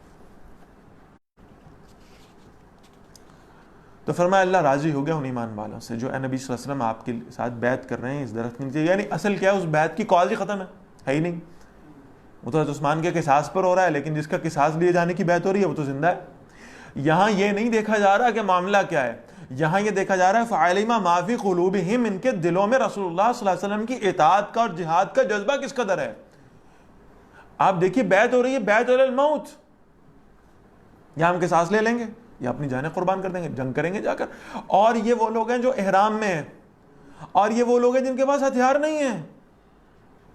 کسی ایک شخص نے آ کر نہیں کہا رسول اللہ صلی اللہ علیہ وسلم سے کہ آپ ان سے جنگ کرنے کے لیے جا رہے ہیں، ہمارے پاس امان نہیں ہے، ہمارے پاس اسباب نہیں ہے، ہم کیسے جا کر جنگ کریں گے، ہم کیسے ان سے لڑائی کریں گے، ہم کیسے ان سے زبردستی قصاص لے سکتے ہیں۔ لیکن بہرحال، اور احرام کی حالت میں کسی نے یہ بھی نہیں کہا کہ اللہ کے رسول صلی اللہ علیہ وسلم احرام میں ہم کسی کو کیسے قتل کر سکتے ہیں، کسی نے یہ مسئلہ پیش نہیں کیا۔ اصل بات کیا، فعلم ما فی قلوبہم، اللہ نے جان لیا جو ان کے دلوں میں، رسول اللہ صلی اللہ علیہ وسلم کی اطاعت کے لیے یہ لوگ اپنی جانیں بھی دینے کو تیار ہیں۔ فانزل السکینۃ علیہم، پھر اللہ نے اپنی تسکین ان پر نازل فرمائی، واثابہم فتحا قریبا، اور انہیں بدلے میں ایک بڑی قریبی فتح عطا فرما دیا، ومغانم کثیرۃ یاخذونھا، اور بہت سی غنیمتیں ہیں جنہیں وہ حاصل کریں گے، وکان اللہ عزیزا حکیما، اور اللہ بڑا زبردست اور کمال حکمت والا ہے۔ وعدکم اللہ مغانم کثیرۃ تاخذونھا، اللہ نے تم سے بہت سی غنیمتوں کا وعدہ کیا جنہیں تم حاصل کرو گے، فعجل لکم ھذہ، پر اس نے تمہیں یہ جلدی عطا فرما دی ہے، وکف ایدی الناس عنکم، اور اللہ نے لوگوں کے ہاتھ تم سے روک دیے ہیں۔ یہاں یہ نوٹ فرمائیے گا کہ مکہ مکرمہ میں نبی اکرم صلی اللہ علیہ وسلم اور ان کے ساتھیوں کو کہا گیا تھا کفوا ایدیکم، اپنے ہاتھوں کو روک کر رکھو، جو تم سے تمہارے ساتھ یہ سلوک کرتے ہیں، جو مظالم کرتے ہیں، جو تشدد کرتے ہیں، اس کو برداشت کرو۔ یہاں فرمایا جا رہا ہے کہ اب اللہ کی آپ پر یہ نعمت ہوئی ہے کہ اللہ نے لوگوں کے ہاتھ آپ سے روک دیے ہیں، لوگوں کے اندر اللہ نے روب ڈال دیا ہے۔ دیکھیے نا، وہ روب کیا ہے، وہ دیکھ رہے ہیں کہ اللہ کے رسول صلی اللہ علیہ وسلم وضو فرماتے ہیں، صحابہ اس وضو کے پانی کو نیچے نہیں کرنے دیتے کہ برکت والا ہے، اور وہ بیٹھے ہوئے معاہدہ کرنے، یا انہیں باتوں کی سمجھ نہیں آتی تھی، وہ تو ہر چیز کو بڑی باریکی سے نوٹ کرنے والے لوگ تھے۔ وہ نوٹ کر رہے ہیں کہ اللہ کے رسول صلی اللہ علیہ وسلم کے ساتھ ہم معاہدہ کرنے بیٹھے ہیں، اور معاہدہ لکھوایا جا رہا ہے، اور حضرت علی رضی اللہ تعالیٰ عنہ وہ معاہدہ لکھ رہے ہیں، اور معاہدہ لکھواتے وقت نبی کرم صلی اللہ علیہ وسلم نے فرمایا علی لکھیے رضی اللہ تعالیٰ عنہ، لکھیے یہ معاہدہ ہے قریش مکہ اور محمد الرسول اللہ صلی اللہ علیہ وسلم کے درمیان۔ حضرت علی رضی اللہ تعالیٰ نے لکھ دیا۔ اب قریش مکہ نے فوراً کہا کہ ہمارا اور آپ کا سارا جھگڑا ہی یہ ہے کہ ہم آپ کو اللہ کا رسول نہیں مانتے، اور اگر ہم نے اس معاہدے پر دستخط کر دیے، اسے مان لیا، تو اس کے اندر جو چیزیں لکھی ہوئی سب مان لی، اور آپ نے لکھا محمد الرسول اللہ صلی اللہ علیہ وسلم، تو ہم نے آپ کو اللہ کا رسول مان لیا، اور اگر ایسا مان لیا تو ہمارا آپ کا جھگڑا ہی ختم ہو گیا، لہٰذا ہم یہ نہیں مانیں گے، اسے مٹائیے۔ اسی لیے میں آج یہ بات بڑے انشراح صدر سے کہہ رہا ہوں، علی وجہ البصیرہ کہہ رہا ہوں کہ یہ نوٹ فرمائیے گا، ہم جو بعض اوقات اس شے کا شکار ہو جاتے ہیں کہ ہماری ایمان کی بنیاد توحید ہے، یا ہمارے ایمان کی بنیاد آخرت ہے، یا جنت ہے، یا جہنم ہے۔ اگر آپ مرکز اور محور کو دیکھنا چاہیں گے نا، تو وہ مرکز اور محور اصل میں ذات پیغمبر ہے صلی اللہ علیہ وسلم۔ توحید بھی ملی ہے تو ذات رسول اللہ سے ملی ہے صلی اللہ علیہ وسلم، آخرت کا وہ یقین اور ایمان بھی ملا ہے تو رسول اللہ صلی اللہ علیہ وسلم نے انٹروڈیوس کرایا ہے، جنت اور جہنم کا انٹروڈکشن ملا ہے تو وہ بھی نبی اکرم صلی اللہ علیہ وسلم سے ملا ہے۔ لہٰذا اگر ایک مصدر اور مرکز دیکھنا ہو ایمان کا تو بلا شبہ وہ محمد الرسول اللہ ہے صلی اللہ علیہ وسلم۔ تو حضرت علی رضی اللہ تعالیٰ نے معذرت کی ہے اور کہا ہے یا رسول اللہ صلی اللہ علیہ وسلم، میں بہرحال اصول تو یہ کہ الامر فوق الادب، امر جو ہے وہ ادب سے اوپر ہے، لیکن یہاں ایک محبت ہے اور ایک عشق ہے۔ سیدنا علی رضی اللہ تعالیٰ نے عرض کیا یا رسول اللہ صلی اللہ علیہ وسلم، میری معذرت قبول فرمائیے، اس لیے کہ جن ہاتھوں نے آپ کے نام کے ساتھ رسول اللہ لکھ دیا ہے، اب ان میں یہ سکت نہیں ہے کہ اب وہ ان کو اپنے ہاتھوں سے مٹا سکیں، میں اس کو بے ادبی محسوس کرتا ہوں، میں یہ نہیں کر سکتا۔ نبی اکرم صلی اللہ علیہ وسلم مسکرائے اور آپ صلی اللہ علیہ وسلم نے کہا کہ اچھا ایسا کرو، میری انگلی وہاں رکھ دو جہاں یہ الفاظ لکھے ہیں، تو میں اپنے ہاتھوں سے اس کو مٹا دیتا ہوں۔ تو حضرت علی رضی اللہ عنہ نے انگلی پکڑ کر وہاں رکھی اور وہاں سے ان الفاظ کو مٹایا گیا۔ تو یہ وہ سفرا نوٹ کر رہے تھے کہ یہ تو اس قدر رسول اللہ صلی اللہ علیہ وسلم کے جانثار ہیں، آپ صلی اللہ علیہ وسلم پر جان لٹانے والے ہیں، کہ یہ تو اللہ کے رسول صلی اللہ علیہ وسلم جو فرماتے ہیں، یہ تو آپ صلی اللہ علیہ وسلم کے حکم کو اپنی جان سے بڑھ کر سمجھتے ہیں، اور آپ صلی اللہ علیہ وسلم کے ادب کو، آپ کے احترام پر اپنی جانیں نچھاور کرنے کو تیار ہیں۔ لہٰذا بہرحال یہ ان سب کو نوٹ کر رہے تھے، اور پھر ان کے دلوں کے اندر اللہ تعالیٰ نے اس چیز کے ذریعے سے ایک رعب پیدا کیا۔ انہوں نے وہاں جا کر کہا ہے اب تم ان پر غلبہ نہیں پا سکتے۔ وَلِتَكُونَ آیَةً لِّلْمُؤْمِنِينَ، تاکہ نشانی بنے ایمان والوں کے لیے، وَيَهْدِيَكُمْ صِرَاطًا مُسْتَقِيمًا، اور وہ تمہیں سیدھے راستے پر چلائے رکھے، وَأُخْرَىٰ لَمْ تَقْدِرُوا عَلَيْهَا، اور ایک دوسری فتح ہے جس پر تم قدرت نہیں رکھتے، قَدْ أَحَاطَ اللَّهُ بِهَا، یقیناً اللہ نے اس کا بھی احاطہ کر لیا ہے، وَكَانَ اللَّهُ عَلَىٰ كُلِّ شَيْءٍ قَدِيرًا، اور اللہ تعالیٰ ہر چیز پر قدرت رکھنے والا ہے۔ وَلَوْ قَاتَلَكُمُ الَّذِينَ كَفَرُوا، اور اگر تم سے جنگ کرتے وہ لوگ جنہوں نے کفر کیا ہے، لَوَلَّوُا الْأَدْبَارَ، تو وہ یقیناً پیٹ پھیر جاتے، ثُمَّ لَا يَجِدُونَ وَلِيًّا وَلَا نَصِيرًا، پھر نہ وہ کوئی دوست پاتے اور نہ ہی کوئی مدد کرنے والا۔ یعنی یہ نہتے لوگ جن کے پاس اسباب نہیں ہے، جن کے پاس ہتھیار نہیں ہے، ان کے اندر اللہ تعالیٰ نے وہ جذبہ شہادت دیکھا ہے، وہ شوق جہاد دیکھا ہے کہ اگر بالفرض یہ کہ یہ صلح نہ بھی ہوتی اور مشرکین مکہ جنگ کرنے پر آ جاتے تو اللہ تعالیٰ ان کو شکست فاش سے دوچار فرما دیتے۔ سنت اللہ التی قد خلت من قبل، یہی اللہ کا دستور ہے جو اس سے پہلے بھی جاری رہا ہے، وَلَن تَجِدَ لِسُنَّتِ اللَّهِ تَبْدِيلًا، اور تم ہرگز اللہ کے دستور کو بدلتا ہوا نہیں پاؤ گے۔ وَهُوَ الَّذِي کف ایدیہم عنکم، وہی ہے جس نے ان کے ہاتھ تم سے روک دیے ہیں، وایدیکم عنہم ببطن مکہ، اور تمہارے ہاتھ ان سے روک دیے ہیں مکہ کی وادی میں، من بعد ان اظفرکم علیہم، اس کے بعد کہ اس نے تمہیں ان پر غلبہ دے دیا تھا، وکان اللہ بما تعملون بصیرا، اور جو کچھ تم کر رہے ہو اللہ تعالیٰ اسے خوب دیکھنے والے ہیں۔ ہم الذین کفروا، یہ وہی لوگ ہیں جنہوں نے کفر کیا، وصدوکم عن المسجد الحرام، اور تمہیں مسجد حرام سے روک دیا، والہدی معکوفا ان یبلغ محلہ، اور قربانی کے جانور روک دیے گئے کہ وہ اپنی قربان گاہ تک پہنچیں۔ یہ معاملہ یہ تھا کہ اب قربانی کے جانور تیار تھے، نبی کرم صلی اللہ علیہ وسلم اس معاہدے کے بعد باہر تشریف لائے اپنے خیمے سے، اور آپ صلی اللہ علیہ وسلم نے اعلان کیا ہے کہ بھئی سب لوگ اپنے احرام کھول دیں اور قربانی کے جانور یہیں ذبح کریں، اور پھر اپنے احرام کھول دیں اور پھر واپسی کی تیاری کریں۔ ظاہر ہے کہ ایک سفر کر کے آئے ہیں صحابہ رضوان اللہ علیہم اجمعین، اور دل میں شوق ہے زیارت کعبہ کا اور طواف کعبہ کا، اور اب نبی اکرم صلی اللہ علیہ وسلم آ کر یہ فرما رہے ہیں کہ آپ احرام کھول دیجئے، قربانی کریں یہیں پر اور احرام کھول، تو سب وہیں کے وہیں بیٹھے رہ گئے۔ اللہ کے رسول صلی اللہ علیہ وسلم بڑے رنجیدہ ہو کر واپس آئے، ام المومنین ساتھ تھیں رضی اللہ تعالی عنہا، اور آپ صلی اللہ علیہ وسلم نے فرمایا ہے کہ میں نے اپنے صحابہ کو جا کر کہا ہے کہ قربانی کرو، جانور ذبح کرو اور اپنے احرام کھول دو، کوئی اپنی جگہ سے ہلا ہی نہیں، کیا یہ لوگ میری اطاعت نہیں کر رہے؟ تو تو انہوں نے پھر عرض کیا اللہ کے رسول صلی اللہ علیہ وسلم ایسا نہیں ہے کہ انہوں نے آپ کی نافرمانی کی ہو، بلکہ اصل میں وہ ایک صدمے کی کیفیت میں ہے، وہ ایک شوق کی کیفیت میں اس وقت وہ اس بات کو ڈائجسٹ نہیں کر پا رہے. لہٰذا اللہ کے رسول صلی اللہ علیہ وسلم آپ ان سے محبت سے پیش آئیے اور آپ خود باہر تشریف لے جائیے اور باہر جا کر آپ خود اپنا جانور ذبح کیجیے اور اپنا احرام کھول دیجیے، سب آپ کی اطاعت کریں گے. اور بالکل ایسا ہی ہوا. وہ ایک شوق کی کیفیت تھی. اللہ کے رسول صلی اللہ علیہ وسلم باہر تشریف لے کر گئے اور آپ صلی اللہ علیہ وسلم نے اپنا جانور ذبح کیا اور اپنا احرام کھولا تو سارے صحابہ اپنی جگہوں سے اٹھیں اور آپ صلی اللہ علیہ وسلم کی اتباع اور اطاعت میں انہوں نے اپنے جانوروں کو ذبح کیا اور پھر احرام کھول دیا. وَلَوْلَا رِجَالٌ مُؤْمِنُونَ وَنِسَاءٌ مُؤْمِنَاتٌ لَمْ تَعْلَمُوهُمْ، اگر وہ مومن مرد اور مومن عورتیں نہ ہوتے جنہیں تم نہیں جانتے تھے، ان تطعوہم کہ تم انہیں رون ڈالتے، فتصیبکم منہم معرۃ بغیر علم، پھر تم پر ان کی وجہ سے برائی آن پڑتی علم نہ ہونے کی وجہ سے. لیدخل اللہ فی رحمتہ من یشاء، تاکہ اللہ اپنی رحمت میں جسے چاہے داخل فرما دے. لو تزیلوا، اگر یہ مومنین علیحدہ ہو جاتے، لعذبنا الذین کفروا منہم عذابا علیما، ہم ضرور عذاب دیتے ان کو جنہوں نے کفر کیا ان میں سے دردناک قسم کا عذاب. اذ جعل الذین کفروا فی قلوبہم الحمیہ، جب ضد رکھ لی ان لوگوں نے اپنے دلوں میں جنہوں نے کفر کیا، حمیت الجاہلیہ، جو جاہلیت کی ضد تھی. اب یہاں وہ واقعے کا تذکرہ آ رہا ہے. سیدنا ابو جندل رضی اللہ تعالیٰ عنہ، یہ سہیل بن عمر کے بیٹے تھے. تو بہرحال یہ کہ یہ آ گئے جب یہ معاہدہ ہو رہا تھا. سہیل بن عمر مشرکین مکہ کی جانب سے جو ایک یعنی وفد طے کیا گیا تھا اس کے اندر موجود تھے اور نبی اکرم صلی اللہ علیہ وسلم کے ساتھ نیگوشیٹ کر رہے تھے. جیسے یہ معاہدہ طے پایا اور اس کے اندر یہ شک بھی نوٹ کر لی گئی کہ اگر ان کا مکہ والوں کا کوئی آدمی بھاگ کر مسلمانوں کے پاس آئے گا تو وہ پابند ہوں گے اس بات کے کہ اسے واپس کریں.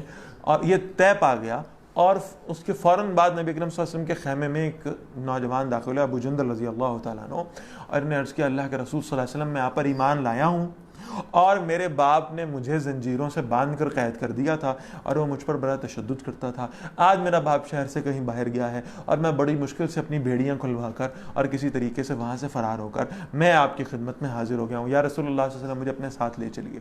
اور جب انہوں نے غور سے دیکھا تو وہ جو ان کا باپ تھا جو اتنے ظلم و ستم کرنے والا تھا یعنی سہیل، وہ وہیں بیٹھا ہوا تھا نبی اکرم صلی اللہ علیہ وسلم کی خدمت میں معاہدے کے لیے. اس نے فوراً کہا دیکھیں بھائی محمد صلی اللہ علیہ وسلم، آپ نے ابھی ہمارے ساتھ معاہدہ کیا ہے کہ ہمارا کوئی بندہ بھاگ کر آپ کے پاس آ جائے گا تو آپ اسے واپس کریں گے. یہ میرا بیٹا آ گیا ہے، اب آپ اسے اپنے ساتھ نہیں لے جا سکتے، اسے واپس میرے ساتھ بھیجیے. اب دیکھیں نا اللہ تعالیٰ کی قدرت ہے، وہ چند منٹ پہلے بھی آ سکتے تھے، وہ پہنچے اس وقت جب معاہدہ طے پا گیا. تو اللہ کے رسول صلی اللہ علیہ وسلم نے فرمایا ہم معاہدوں کی پاسداری کرنے والے ہیں. اور حضرت ابو جندل رضی اللہ تعالیٰ کو فرمایا اپنے باپ کے ساتھ واپس چلے جاؤ، میں اللہ سے دعا کروں گا اللہ تم پر رحم فرمائے. حضرت عمر رضی اللہ تعالیٰ اتنے جذباتی ہوئے اس بات پر کہ وہ ابو جندل رضی اللہ تعالیٰ کو جب لے کے جایا جا رہا تھا تو ساتھ ساتھ ان کی سواری کے چل رہے تھے اور اپنی تلوار کا دستہ انہیں دکھا رہے تھے کہ آپ کسی طرح میری تلوار جو ہے وہ نکال لیں اور اپنے باپ کا سر قلم کر دیں. لیکن بہرحال یہ کہ اللہ کے نبی صلی اللہ علیہ وسلم کا حکم تھا تو حضرت ابو جندل رضی اللہ تعالیٰ جو ہے وہ واپس اپنے والد کے ساتھ روانہ ہو گئے. یہ ایک ضد تھی ان کی، جاہلیت کی ضد کی طرح. فانزل اللہ سکینتہ علی رسولہ وعلی المؤمنین، تو نازل کی اللہ نے اپنی تسکین اپنے رسول پر بھی اور ایمان والوں پر بھی. والزمہم کلمۃ التقوی، اور اللہ نے انہیں تقوی کی بات پر قائم رکھا. وکانوا احق بها واہلها، وہ زیادہ حقدار تھے اس کے اور اس کے لائق تھے. وکان اللہ بکل شیء علیم، اور اللہ ہر چیز کو خوب جاننے والا ہے. تو بہرحال بعد میں یہ ہوا کہ حضرت ابو جندل رضی اللہ تعالیٰ یہ بھی اپنی بیڑیوں سے چھٹکارا پا کر اور وہاں سے فرار ہو کر وہ جو حضرت ابو بصیر رضی اللہ تعالیٰ نے ساحل سمندر پہ جا کے ڈیرا لگایا تھا انہی کے پاس کے چلے گئے اور یہ بھی انہی کے پاس رہنے لگے. لقد صدق اللہ رسولہ الرؤیا بالحق، یقیناً اللہ نے اپنے رسول صلی اللہ علیہ وسلم کو خواب میں حق کے ساتھ سچی خبر عطا فرمائی. اب یہ جو واپسی ہو رہی ہے تو کوئی یہ سوال نہ اٹھا دے کہ اللہ کے رسول صلی اللہ علیہ وسلم اور ان کے ساتھیوں کو تو عمرہ کرتے ہوئے خواب میں دیکھا گیا تو یہ کیا یہ خواب سچ نہیں تھا؟ خواب بالکل سچ تھا، لیکن وہ خواب سچ تھا اگلے سال کے بارے میں، اس سال کے لیے نہیں تھا. لَتَدْخُلُنَّ الْمَسْجِدَ الْحَرَامَ إِنْ شَاءَ اللَّهُ آمِنِينَ، آپ ضرور مسجد حرام میں داخل ہوں گے اگر اللہ نے چاہا امن کے ساتھ داخل ہوں گے. مُحَلِّقِينَ رُؤُوسَكُمْ وَمُقَصِّرِينَ، اپنے سر منڈواتے ہوئے اور اپنے بال کترواتے ہوئے. لَا تَخَافُونَ، آپ کسی سے ڈرتے نہیں ہوں گے. فعلم ما لم تعلموا، پھر وہ جانتا ہے جو آپ نہیں جانتے. فجعل من دون ذلك فتحا قریبا، اللہ نے آپ اس کے علاوہ ایک بڑی جو ہے نا وہ قریب آپ کے لیے ایک فتح جو ہے وہ طے فرما دی ہے. یعنی آپ اندازہ لگائیے کہ اس خواب میں تو اس سال میں تو وہ عمرہ نہیں ہو سکا خواب کے مطابق، اور منافقین نے اعتراض کیے کہ نبی کریم صلی اللہ علیہ وسلم کو خواب آیا تھا اور اب عمرہ کیے بغیر ہی آپ اور آپ کے ساتھی واپس لوٹ آئیں. اس کا جواب دیا گیا ہے. اس سے اگلے سال میں نبی اکرم صلی اللہ علیہ وسلم اور صحابہ رضوان اللہ علیہم اجمعین نے عمرے کی سعادت بھی حاصل کی ہے، اور پھر اس کے بعد فوراً بعد یعنی یہ معاملہ ہوا کہ اللہ تعالیٰ نے فتح مکہ بھی نصیب فرما دی ہے. اب یہاں وہ آیت مبارکہ آ رہی ہے، هو الذی ارسل رسولہ بالہدی ودین الحق لیظہرہ علی الدین کلہ. یہ آیت مبارکہ اس کے بارے میں پہلے بھی عرض کر چکا ہوں، قرآن مجید میں 3 مرتبہ ریپیٹ ہوئی ہے. اس سے پہلے میں سے 1 مرتبہ سورہ توبہ میں پڑھ چکے ہیں الحمدللہ. یہ دوسرا مقام ہے، اور تیسری مرتبہ یہ آئے گی سورہ صف میں انشاءاللہ. هو الذی ارسل رسولہ، وہی اللہ ہے جس نے اپنے رسول کو بھیجا صلی اللہ علیہ وسلم بالہدا، الہدا کے ساتھ یعنی قرآن مجید کے ساتھ، ودین الحق اور برحق دین کے ساتھ. یہاں صرف ایک چھوٹا سا پوائنٹ نوٹ کرواتا چلوں کہ الہدا اور دین حق کو اللہ نے الگ الگ بیان فرمایا ہے. الہدا سے مراد تو قرآن مجید ہے، اس میں تو کوئی شک نہیں ہے، لیکن یہ بتا دیا ہے کہ اللہ نے آپ کو دین حق عطا فرمایا ہے. اس کا مطلب یہ ہے کہ صرف قرآن دین نہیں ہے. یہ بہت خوبصورت ہمارے لیے ایک جال کریٹ کیا جاتا ہے. ہمیں کہا جاتا ہے کہ دیکھیں بھائی احادیث میں تو بہت ساری چیزیں جو ہے نا وہ کچھ صحیح احادیث بھی ہیں، کچھ ضعیف بھی ہیں، کچھ موضوع بھی ہیں، کچھ ایسے بھی ہیں، اور احادیث میں اختلاف بھی ہے اور فلاں بھی ہے، اور پھر اجماع امت میں بھی اختلاف ہے، اور پھر قیاس میں بھی اختلاف ہے، قرآن اس میں اختلاف نہیں. تو آپ ایسا کریں باقی سب چیزوں کو چھوڑیے، حتیٰ کہ حدیث رسول کو بھی چھوڑیے، اور پھر بہرحال آپ قرآن مجید کی طرف آ جائیں. وَاعْتَصِمُوا بِحَبْلِ اللَّهِ جَمِيعًا، اللہ کی رسی کو مضبوطی سے تھام لو، اور اللہ کی رسی کیا ہے؟ قرآن ہے. لہٰذا قرآن کی طرف آ جائیں، احادیث کو چھوڑ دیں. احادیث پر عمل کرنا ہمارے لیے اس دور میں بہرحال کوئی ضروری نہیں ہے. وہ اس دور کے مطابق وہ سنتیں تھیں، اور اس دور کے کلچر، اس دور کی تہذیب کے مطابق تھیں. وہ دور گزر گیا، لہٰذا اب ساری احادیث پر عمل کرنا ہمارے لیے اس دور میں ضروری بھی نہیں ہے. قرآن کی طرف آ جائیں. یہ اتنا خوبصورت، اتنا اٹریکٹیو قسم کی دلیل محسوس ہوتی ہے کہ انسان کہتا ہے بات تو بالکل ٹھیک ہے، قرآن مجید میں تو کوئی تبدیلی نہیں ہے، قرآن مجید میں تو کوئی یعنی صحیح اور ضعیف والی بحث نہیں ہے، وہ تو حدیث میں ہے. کوئی کہتا ہے یہ حدیث صحیح ہے، کوئی کہتا ہے نہیں ہے. لہٰذا بہرحال کہ اس میں تو بڑی بحث ہے، قرآن مجید میں تو بحث نہیں. اور اللہ نے بھی فرمایا وَاعْتَصِمُوا بِحَبْلِ اللَّهِ جَمِيعًا، اللہ کی رسی کو مضبوطی سے تھام لو. ایک صاحب میرے پاس آئے، مجھے یہ دلیل دی کہ اللہ نے تو کہا ہے اللہ کی رسی کو مضبوطی سے تھامنا، تو کیوں نہیں ہم صرف قرآن کے ساتھ جڑ جاتے ہیں اور باقی چیزیں چھوڑ دیتے ہیں. اب ایک عام آدمی کے لیے تو بہرحال یہ بڑی خوبصورت دلیل ہو گئی، لیکن میں نے ان سے سوال کیا کہ یہ حبل اللہ جو ہے یعنی اللہ کی رسی، یہ قرآن ہی ہے، یہ آپ کو کہاں سے پتہ چلا؟ یہ قرآن میں تو نہیں لکھا ہوا کہ حبل اللہ قرآن ہے، یہ قرآن میں ہرگز نہیں لکھا ہوا. اللہ کی رسی کیا ہے؟ قرآن مجید اللہ کی رسی کا ذکر ہے، قرآن کا ذکر تو نہیں. یہ کہاں لکھا ہوا ہے؟ تو حدیث مبارکہ میں اللہ کے رسول بتا رہے ہیں صلی اللہ علیہ وسلم. تو اسی آیت کی دلیل سے یہ بات معلوم ہوتی ہے کہ قرآن مجید کو سمجھنا ہوگا تو اس کے لیے بہرحال آپ کو رجوع کرنا پڑے گا رسول اللہ صلی اللہ علیہ وسلم کی حدیث اور سنت کی جانب. ایک بات تو یہاں سے یہ سمجھ لیں. دوسری بات اب آ رہا ہوں میں اس آیت کے اصل پہلو کی طرف. یہ اللہ نے بھیجا ہے نبی اکرم صلی اللہ علیہ وسلم کو، اللہ نے بھیجا ہے قرآن مجید کو، اللہ نے بھیجا ہے شریعت کو، نازل فرمایا. کیوں کیا ہے؟ لِيُظْهِرَهُ عَلَى الدِّينِ كُلِّهِ، تاکہ اس دین کو تمام ادیان کے اوپر، پوری دنیا کے اوپر غالب کر دیا جائے، نافذ کر دیا جائے. یہ صرف پڑھنے پڑھانے کی شے نہیں ہے، یہ صرف سننے سنانے کی شے نہیں ہے، یہ صرف تلاوت کے لیے نہیں ہے، یہ صرف انفرادی زندگی کے لیے نہیں ہے. یہ سب بھی اس کے معاملات ہیں، لیکن اس کے ساتھ ساتھ بہرحال یہ کہ قرآن مجید اس لیے نازل کیا گیا، یہ شریعت اس لیے نازل کی گئی ہے تاکہ اس شریعت کو غالب کر دیا جائے پوری دنیا کے اوپر. یہ غلبے کے لیے آئی ہے، یہ نافذ ہونے کے لیے آئی ہے. سورہ توبہ میں بھی میں نے اس لفظ کی وضاحت عرض کی تھی، لِيُظْهِرَهُ عَلَى الدِّينِ. ظاہر عربی زبان میں کہتے ہیں پیٹھ کو. اور جب کوئی شخص کسی گھوڑے کی، کسی سواری کی پیٹھ پر ایسے سوار ہو جائے کہ اس کو پوری طرح سے اپنے قابو میں کر لے، چاہے تو اسے بٹھا دے، چاہے تو چلا دے، چاہے تو دائیں موڑ دے، چاہے تو بائیں موڑ دے، چاہے تو چلا دے، چاہے تو روک دے، پورا کنٹرول اسے حاصل ہو جائے، تو اسے کہتے ہیں اظہار، غالب آ جانا اس پر. لِيُظْهِرَهُ عَلَى الدِّينِ كُلِّهِ، اللہ کی شریعت اور اللہ کے دین کو یہ اتھارٹی حاصل ہے کہ اس دنیا کے اندر اگر کوئی قانون بنے گا تو اللہ اور اللہ کے نبی صلی اللہ علیہ وسلم کی شریعت کے مطابق بنے گا. یہ انسانی قانون پر چلنے کے لیے اس دنیا کو نہیں بنایا گیا، اللہ کے قانون پر چلے گا. اور بدقسمتی کی بات یہ ہے کہ اس دنیا میں اس وقت 1 انچ بھی ایسا نہیں ہے جس پر اللہ کا دین غالب ہو. بدقسمتی ہماری. یہ تو اللہ تعالیٰ جزائے خیر عطا فرمائے ان طالبان افغانستان کو کہ جو بہرحال جنہوں نے یہ ارادہ کر رکھا ہے اور دین کے غلبے کی جدوجہد کے لیے انہوں نے کیا کچھ نہیں کیا، کتنی مصیبتیں اور صعوبتیں برداشت نہیں کی، اور اب وہ ارادہ رکھتے ہیں انشاءاللہ کہ وہ امارت اسلامیہ کو دوبارہ سے قائم کر کے اور اس کے اندر اللہ کا دین غالب اور نافذ کریں گے جیسے انہوں نے اس کے لیے پہلے کوشش کی تھی. لیکن اس وقت میں یہ بات عرض کر رہا ہوں کہ اللہ کا دین کہیں پر غالب اور نافذ ہرگز نہیں ہے. اس غلبے کے لیے بہرحال ہمیں کوشش کرنی ہے. اللہ کے رسول صلی اللہ علیہ وسلم کی جو نصرت کرنے کا ہمیں حکم دیا جا رہا ہے وہ یہی نصرت ہے کہ اس شریعت کو نافذ اور غالب کرنے کی کوشش کی جائے. تو فرمایا لِيُظْهِرَهُ عَلَى الدِّينِ كُلِّهِ، ہم نے یہ نازل کی ہے شریعت اس لیے کہ اس کو غالب کر دیا جائے پوری دنیا کے اوپر. اور یہ غالب کیسے ہوگی؟ اس کے لیے بہرحال ایک جماعت بنے گی. لا اسلام الا بجماعۃ، اللہ کے نبی نے فرمایا صلی اللہ علیہ وسلم کوئی اسلام نہیں ہے جماعت کے بغیر.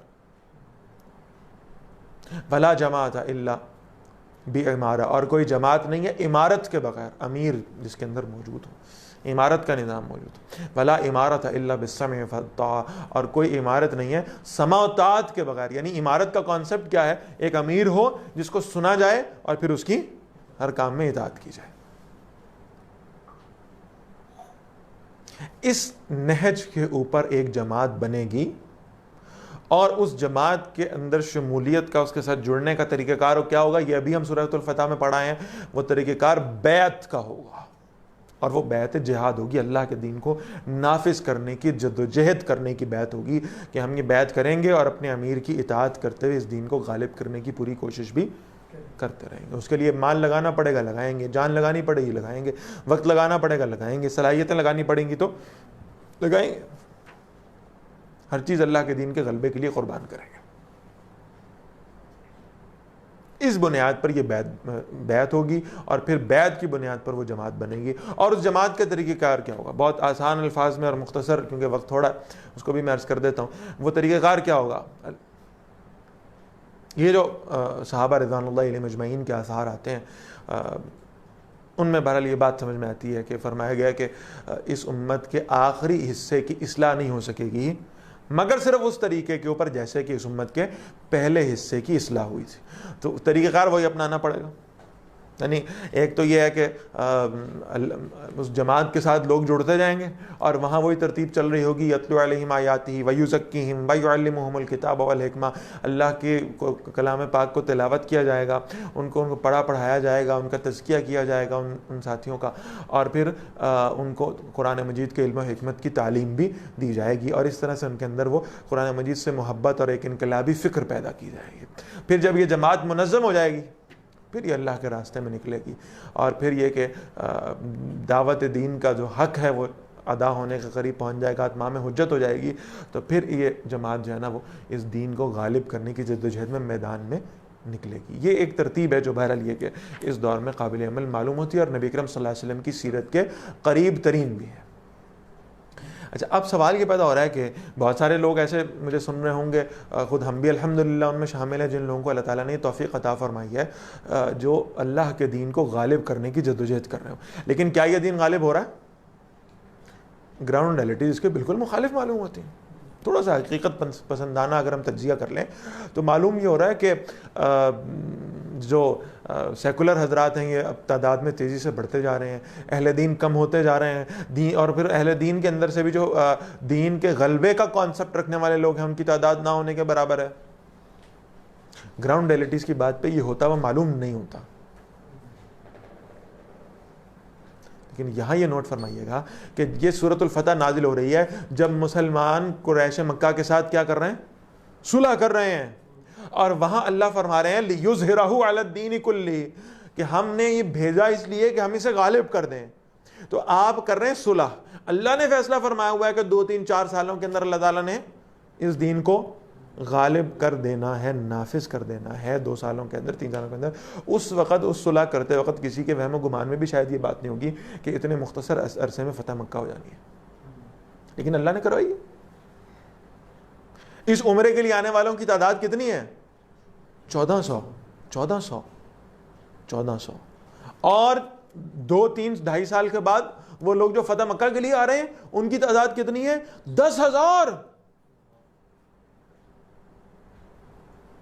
یہ تو اللہ کا فیصلہ ہے. جب اللہ دین غالب کرنے کا ارادہ فرما لیں گے, جب اللہ تعالیٰ حکم فرما دیں گے, پھر اللہ اس کے لیے کیسے اسباب پیدا فرمائیں گے اللہ کو معلوم ہے. تم اپنی جگہ کوشش کرتے رہو, اور اگر تم یہ کوشش کرتے کرتے دنیا سے رخصت بھی ہو گئے تو بھی یاد رکھنا ناکام نہیں ہوگے.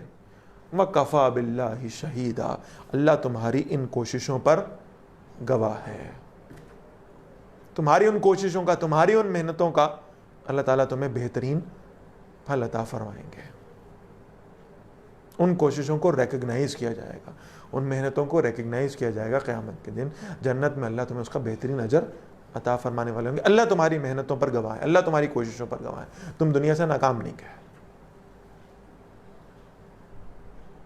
ہمارے استاد محترم رحمہ اللہ تعالیٰ, جنہوں نے یہ انقلابی روح پھونکی, حضرت ڈاکٹر اسرار صاحب رحمۃ اللہ علیہ, بہرحال اپنی آخری عمر میں یہ نظم جو ہے یہ بہت زیادہ پڑھا کرتے تھے, سنا کرتے تھے.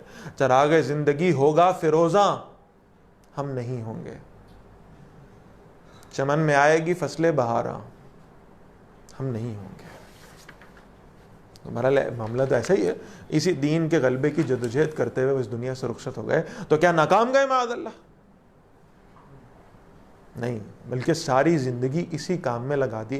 تو اللہ کے سامنے ایک عذر بن جائے گا کہ ہم نے تو جتنی زندگی اللہ آپ نے عطا فرمائی تھی, ہم تو اپنی پوری محنت سے پوری جدوجہد کرتے رہے ہیں اس دین کو غالب کرنے کی, اور ہماری زندگی نے وفا نہ کی اور آپ نے ہمیں واپس بلا لیا. تو بہرحال کہ ہم تو اسی کام میں مصروف تھے. یہی کام کرتے کرتے آپ کی بارگاہ میں حاضر ہو گئے.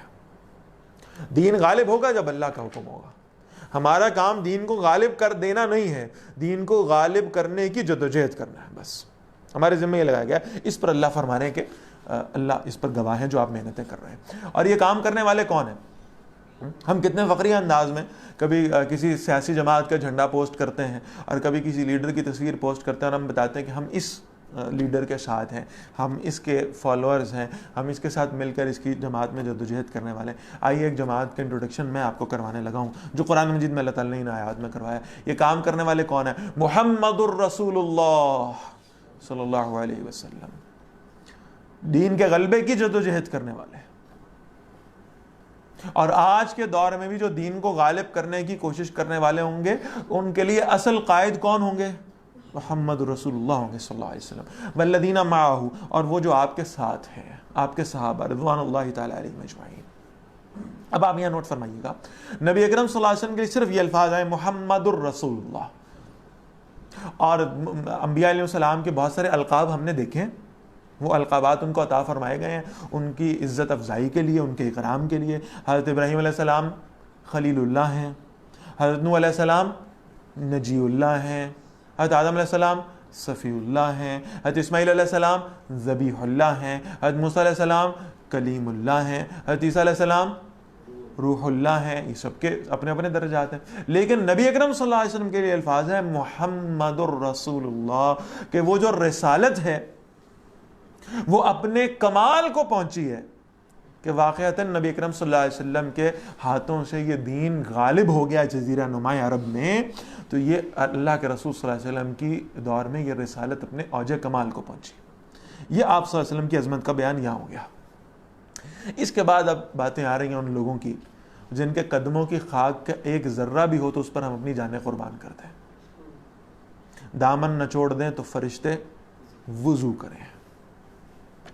اور علی وجہ البصیرہ میں کہہ رہا ہوں کہ ان میں سے یہ وہ جماعت ہے صحابہ کی رضوان اللہ علیہ مجمعین کہ اگر ان کو اپنے دین میں آپ امپورٹنس نہیں دیں گے, اللہ کی قسم نہ قرآن آپ کے پاس بچے گا, نہ حدیث آپ کے پاس بچے گی, نہ دین میں سے باقی کچھ آپ کے پاس رہے گا, سب ختم ہو جائے گا.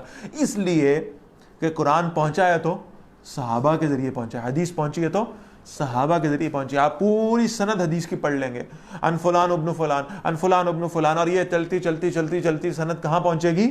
صحابی تک, اور پھر پہنچے گی رسول اللہ صلی اللہ علیہ وسلم تک. یہ وہ لوگ ہیں جن میں سے کسی ادنا سے ادنا صحابی کا بھی اگر ہم نام لینا تو ساتھ کہنا پڑتا ہے رضی اللہ تعالی عنہ, اللہ ان سے راضی ہو چکا. ہر شخص گواہی دے رہا ہے پوری دنیا میں, ہر لمحے میں کوئی نہ کوئی مسلمان کسی نہ کسی صحابی کا نام لے رہا ہوگا اور ساتھ کہہ رہا ہوگا رضی اللہ تعالی عنہ, اللہ ان سے راضی ہو چکا. ہر وقت ہر لمحے میں ان کے لیے جنت کی گواہیاں چل رہی ہیں. والذین معہ, یہ وہ لوگ ہیں جو رسول اللہ صلی اللہ علیہ وسلم کے ساتھ اس دین کے غلبے کی جدوجہد کرنے والے ہیں. اشداء علی الکفار, اب ان کی کچھ کوالٹیز ہیں جو بیان ہو رہی ہیں. بہت اہم حصہ ہے سورۃ الفتح کا آخری حصہ. اشداء علی الکفار, یہ کافروں پر بڑے شدید ہیں. رحماء بینہم, اور آپس میں بڑی محبت رکھنے والے ہیں. اب وہ کفار چاہے ان کے رشتہ دار ہی کیوں نہ ہو. پڑھا تھا نا ہم نے سیدنا عمر رضی اللہ تعالیٰ عنہ نے کیا فرمایا تھا, یہ جو قیدی آئے ہیں بدر کے, انہیں تو یہ چاہیے کہ ہر مسلمان جو ہے اس کا جو رشتہ دار ان قیدیوں میں موجود ہے ان کو اپنے ہاتھوں سے قتل کر کے بتائیں اب ہمارے رشتے خون کی بنیاد پر نہیں ہیں بلکہ اسلام کی بنیاد پر ہیں. اشداء علی الکفار, کافروں پر بڑے شدید, کافروں کی تہذیب کو اپنانے میں اس سے بڑی نفرت کرتے ہیں, کافروں کا ساتھ دینے میں بہت شدید ہے, انہیں کافروں پر بڑا وٹ چڑھتا ہے. رحماء بینہم, آپس میں انتہائی محبت کرنے والے ہیں. زخمی بڑا ہے صحابی اور کہہ رہا ہے پانی, کوئی شخص پانی لے کر آتا ہے, زخم ہے, خون بہ رہا ہے, تکلیف ہو رہی ہے, پانی مانگتا ہے, پانی پینے لگتا ہے تو آواز کہیں اور سے آتی ہے, میں زخمی ہوں مجھے پانی پلاؤ. وہ اپنے لبوں سے پانی ہٹاتا ہے اور کہتا ہے پہلے میرے اس بھائی کو پانی پلا کرو. پانی پلانے والا دوسرے صحابی کے پاس جاتا ہے, وہ بھی زخمی ہے, اسے پانی پلانے لگتا ہے, وہ کہتا ہے تیسرے کو پہلے اسے پلاؤ. تیسرے کے پاس جاتا ہے, وہ شہید ہو چکا, وہ پانی لے کر واپس دوسرے کے پاس آتا ہے, وہ بھی شہید ہو چکا, وہ پانی لے کر پہلے کے پاس آتا ہے, وہ بھی شہید ہو چکا. پیاسے اس دنیا سے چلے گئے, اس لیے کہ انہیں معلوم تھا یہاں پیاسے رہ بھی گئے تو بہرحال وہاں تو حوض کوثر سے سیراب ہوں گے انشاءاللہ. آپس میں یہ محبتیں تھیں ان لوگوں کی. لعنت بھیجتا ہوں میں ان لوگوں پہ جو آج بیٹھ کر یہ گفتگو کر رہے ہوتے ہیں کہ صحابہ کے اندر آپس میں پتہ نہیں کون سے اختلافات تھے, معاذ اللہ, کون سے لڑائی جھگڑے تھے, کون سے تنازعات تھے. مجھے تو یہ لفظ بھی صحابہ کے لیے استعمال کرنا, ہمارے اکابرین نے لکھا ہے, اللہ ان کو جزائے خیر عطا فرمائے, اللہ ان کی قبروں پر رحمتیں فرمائے, وہ یہ لکھ گئے ہیں کہ صحابہ کے لیے اختلافات کا لفظ استعمال کرنا, تنازعات کا لفظ استعمال کرنا مناسب ہی نہیں ہے. زیادہ سے زیادہ آپ اس کو الیبوریٹ کرنا چاہتے ہیں تو مشاجرات کہہ سکتے ہیں. شجر کہتے ہیں درخت کو, مشاجرات کیا ہے؟ درخت کی جڑ ایک ہوا کرتی ہے, درخت کا تنا ایک ہوا کرتا ہے, وہ باریک باریک شاخیں جو ہیں وہ الگ جا کے الگ ہو جاتی ہیں. اسی طرح یہ صحابہ وہ تھے رضوان اللہ تعالی علیہم اجمعین جن کی جڑ ایمان کی بنیاد پر ایک تھی, جن کا تنا ایک تھا, جو محکمات میں ایک رائے رکھتے تھے. بس کچھ آراء ایسی ہیں فقہی طور پر جن کے اندر کچھ فروع ایسے, اصل ایک تھی, فروع کے اندر اختلاف اگر ہوا بھی ہے تو اسے ہم مشاجرات کا نام دیں گے, تنازعات کا نام نہیں دے سکتے. سیدنا علی رضی اللہ تعالی عنہ نبی اکرم صلی اللہ علیہ وسلم نے بلایا, کہا میں نے فاطمہ کی رخصتی کرنی ہے رضی اللہ تعالیٰ عنہ. میں یہ واقعہ سنا دوں گا تو انشاءاللہ امید ہے کہ اگر کوئی شک و شبہ کسی کے دل میں تو مٹ جائے گا انشاءاللہ. تو اللہ کے رسول صلی اللہ علیہ وسلم نے فرمایا میں فاطمہ کی رخصتی کرنا چاہتا ہوں رضی اللہ تعالیٰ عنہ. کہ تمہارے پاس کوئی سامان ہے؟ کہ میرے پاس صرف جہاد کا سامان موجود ہے, ایک گھوڑا ہے, ایک تلوار ہے, ایک زرہ ہے, اور تو میرے پاس کچھ نہیں, گھر کا سامان تو نہیں ہے. اللہ کے رسول صلی اللہ علیہ وسلم فرمایا گھوڑا بھی ضروری ہے, تلوار بھی ضروری ہے, ایسا کرو زرہ جو ہے نا اسے کسی کے پاس گروی رکھو اور اس سے جو پیسے آتے ہیں اس سے کچھ سامان لے آؤ گھر کا, تاکہ جسے آج ہم بڑے دھڑلے کے ساتھ جہیز فاطمہ کا نام دیتے ہیں معاذ اللہ, وہ کوئی جہیز نہیں تھا فاطمہ رضی اللہ تعالیٰ عنہ کا, بلکہ وہ حضرت علی رضی اللہ تعالیٰ عنہ کی زرہ کو رہن رکھوایا جانا تھا. حضرت علی رضی اللہ عنہ گھر آئے, اپنی زرہ لی اور اسے لے کر گھر سے باہر نکلے, کسی کے پاس رکھواتے ہیں, گروی رکھواتے ہیں اور اس سے کچھ پیسے ادھار لے لیتے ہیں. سامنے ملے سیدنا عثمان غنی رضی اللہ تعالیٰ. یہ یاد رکھیے گا کہ ان کے اندر آپس میں کس قدر محبت تھی. صرف محبت ہی نہیں تھی, رشتہ داری بھی تھی. حضرت عثمان رضی اللہ عنہ رشتے کے اعتبار سے حضرت علی کے ہم زلف بھی تھے. نبی اکرم صلی اللہ علیہ وسلم کی 2 بیٹیاں تو عثمان کے گھر تھیں اور ایک بیٹی حضرت علی کے گھر تھی رضی اللہ تعالیٰ. تو حضرت عثمان غنی رضی اللہ عنہ سامنے ملے ہیں اور پھر انہوں نے دیکھا ہے کہ حضرت علی زرہ پکڑ کے جا رہے ہیں، جنگ کا تو وقت نہیں ہے اس وقت، یہ زرہ کیوں اٹھائی ہوئی ہے؟ تو پوچھا، حضرت علی رضی اللہ عنہ نے فرمایا کہ میں تو اس لیے جا رہا تھا کہ زرہ کسی کے پاس گروی رکھوں گا اور جو پیسے وہ مجھے دے گا وہ لے لوں گا۔ تو حضرت عثمان غنی رضی اللہ عنہ نے فرمایا کہ اچھا آپ بتائیے آپ زرہ گروی رکھوا کے کیا لیں گے؟ کہا جی جو آپ دیں گے۔ تو حضرت عثمان رضی اللہ عنہ نے فرمایا زرہ میرے پاس گروی رکھوائیں اور ایسا کریں کہ اس زرہ کی کڑیاں گنتے جائیں، لوہے کی کڑیاں نا، چین جیسے، یہ کڑیاں گن لیں، جتنے بنے گی نا اتنے پیسے میں آپ کو عطا فرما دوں گا۔ ویسے لوہے کی اس زرہ کی کیا قیمت ہو سکتی تھی؟ 470 درہم بنے۔ حضرت عثمان غنی رضی اللہ عنہ نے وہ عطا فرمائے اور زرہ اپنے پاس رکھ لی، اور اس کے بعد جب رخصتی کا معاملہ ہوا ہے تو حضرت عثمان غنی رضی اللہ عنہ نے وہ زرہ اپنی طرف سے حضرت علی رضی اللہ عنہ کو تحفے کے طور پہ دے دی۔ یہ تھی ان کی محبت ہے۔ تو بہانے ڈھونڈتے تھے ایک دوسرے پہ مال لٹانے کے، ایک دوسرے پہ جان لٹانے کے، بہانے ڈھونڈا کرتے تھے۔ یہ ان کی آپس کی محبت ہے، رحماء بینہم، آپس میں شدید محبت کرنے والے۔ تراہم رکعا سجدا، تم انہیں دیکھو کہ وہ رکوع کرنے والے ہیں، سجدے کرنے والے ہیں، یبتغون فضلا من اللہ ورضوانا، وہ اللہ کا فضل اور اس کی رضا اللہ سے طلب کرنے والے ہیں۔ سیماہم فی وجوہہم من اثر السجود، ان کی نشانی ان کے چہروں پر ہے، یعنی سجدوں کا اثر ہے، وہ نشانات موجود ہیں۔ ایک تو اس سے ظاہری طور پر یہ مراد لیا جاتا ہے کہ سجدوں کے نشان ماتھے پر موجود ہوں گے، تو یہ تو بات بالکل درست معلوم ہوتی ہے، لیکن اس کے ساتھ ساتھ ایک نشانی اور ہے، اور وہ نشانی کیا ہے کہ چہروں پر ان سجدوں کے اثرات ایسے معلوم ہوتے ہیں کہ صرف سجدوں میں عبادت نہیں ہو رہی، بلکہ ان کے اپنی پوری زندگی کے سارے اعمال اور معاملات بھی، ان کی معاشرت بھی، ان کی معیشت بھی، ان کی سیاست بھی، ان کی تجارت بھی، یہ سب کچھ جو ہے وہ اللہ اور اللہ کے رسول صلی اللہ علیہ وسلم کے حکم کے تابع ہے۔ وہ بھی گویا ایسے ہی ہے جیسے وہ اللہ کو سجدہ کر رہے ہیں، اس میں بھی اللہ کے سامنے اطاعت ایسی کر رہے ہیں جیسے سجدہ کر رہے ہیں۔ ذالک مثلہم فی التوراۃ ومثلہم فی الانجیل، ان کی مثال تورات میں بھی موجود ہے اور انجیل میں بھی موجود ہے۔ اللہ نے ان لوگوں کی شانیں تورات و انجیل میں بیان کی ہیں، صحابہ رضوان اللہ علیہم اجمعین کی، جبکہ وہ ابھی دنیا میں تشریف ہی نہیں لائے تب بھی تورات اور انجیل میں ان کی شان کے قصیدے پڑھے گئے ہیں، موجود ہیں۔ اور وہ مثال اللہ نے کیا بیان فرمائی؟ بڑی خوبصورت مثال ہے، کَزَرْعٍ أَخْرَجَ شَطْأَهُ، اس کھیتی کی طرح جس نے اپنی کومپل نکالی، فآزرہ، پھر اللہ نے اسے مضبوط کر دیا، فاستغلظ، پھر وہ موٹی ہو گئی، فاستوى علی سوقہ، پھر اپنے تنے پر سیدھی کھڑی ہو گئی۔ آپ اندازہ لگائیں اس سارے پروسیس میں وہ جو کسان تھا اس کی کتنی محنت ہوگی۔ وہ کسان آتا ہے اور پھر وہ یعنی زمین کو جوتتا ہے، پھر اس کے اندر جانا وہ ہل چلاتا ہے، پھر اس کے بعد وہ بیج ڈالتا ہے، پھر اس کے بعد وہ پانی ڈالتا ہے، اسے نرم کرتا ہے، سب کرتا ہے، اس کی بڑی محنت ہے۔ تو یہاں کسان کون ہے؟ نبی اکرم صلی اللہ علیہ وسلم، اس کھیتی پر محنت کرنے والے ہیں نبی اکرم صلی اللہ علیہ وسلم۔ یتلو علیہم آیاتہ ویزکیہم ویعلمہم الکتاب والحکمہ، یہ کون کر رہا ہے؟ ان کا تزکیہ کون کر رہا ہے؟ ان کی تعلیم کون کر رہا ہے؟ ان کی تربیت کون کر رہا ہے؟ نبی اکرم صلی اللہ علیہ وسلم۔ اب یہ کھیتی پک کر تیار ہو چکی، اور اس پکی ہوئی کھیتی کو دیکھ کر اس پر محنت کرنے والے کا دل کتنا خوش ہوتا ہوگا۔ فرمایا یعجب الزراع، یہ کھیتی کسان کو بڑی بھلی لگتی ہے، بڑا خوش کرتی ہے۔ ایسے رسول اللہ صلی اللہ علیہ وسلم نے جو بڑی محنت کر کے صحابہ تیار کیے ہیں، ان صحابہ کی یہ تعداد، یہ پختہ جماعت، یہ رسول اللہ صلی اللہ علیہ وسلم کو تو بڑا خوش کرنے والی ہے۔ اور اسی طرح اس امت کے لیے بھی یہ باعث ہدایت ہے۔ اللہ کے نبی فرماتے ہیں صلی اللہ علیہ وسلم، اصحابی کالنجوم، میرے صحابہ تو ستاروں کی مانند ہیں، بِأَيِّهِمُ اقْتَدَيْتُمْ اهْتَدَيْتُمْ، تم ان کی اقتداء کرو گے ہدایت پا جاؤ گے۔ امت کے لیے بھی بڑی خوشی کا باعث ہے۔ اندھیرے میں چلنے والے کو ستارے نظر آ جائیں اور ان کی روشنی مل جائے تو وہ بڑا خوش ہوتا ہے ان کو دیکھ کے۔